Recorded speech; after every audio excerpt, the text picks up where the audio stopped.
If you have not yet checked out the teaser for the upcoming Netflix series in August, so pretty soon, The Dark Crystal Age of Resistance, go and check it out. In the description, I have linked the trailer on Netflix's YouTube channel. Check it out. It looks gorgeous. I'd love to hear what you think about it if you're super excited.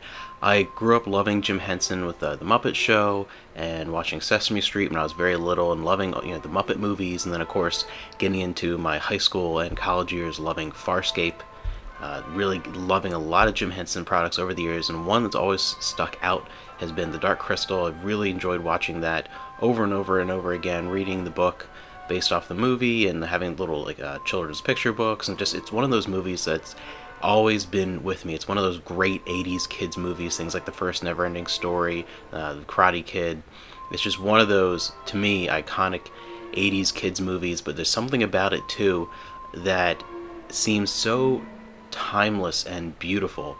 That really think that that movie nailed putting a fantasy bedtime story on the screen. It really brought an imaginative, immortal story to life in a way. It's the kind of thing where it could exist in any decade, and it just feels like a fairy tale. It feels like a living fairy tale in so many ways, and this trailer so far, I think it's going to recapture it. I'm actually very amazed. I was very excited when I first heard that this was going to be coming out, when they first were announcing and teasing that the project was in development. But of course, there's always a little bit of me that's worried with so many either mediocre to bad remakes or sequels that have been coming out in recent years. There have been a couple really good ones. Blade Runner, of course, that is up there as one of my favorite sequels ever. That's blowing me away, that movie.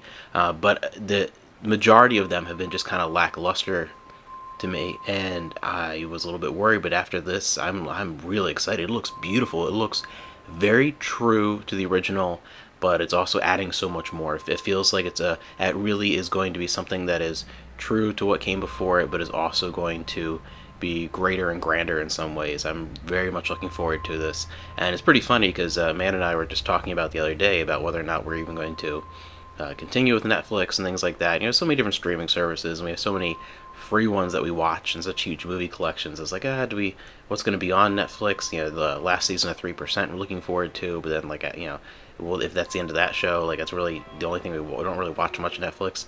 So yeah, definitely keeping Netflix, that's for certain. I'm very, very excited. If you haven't checked out the trailer, go and check it out, and I'd love to hear your thoughts below. Are you excited? Is this a big childhood 80s movie for you? And yeah, I think it's going to be great. I'm looking forward to the end of August.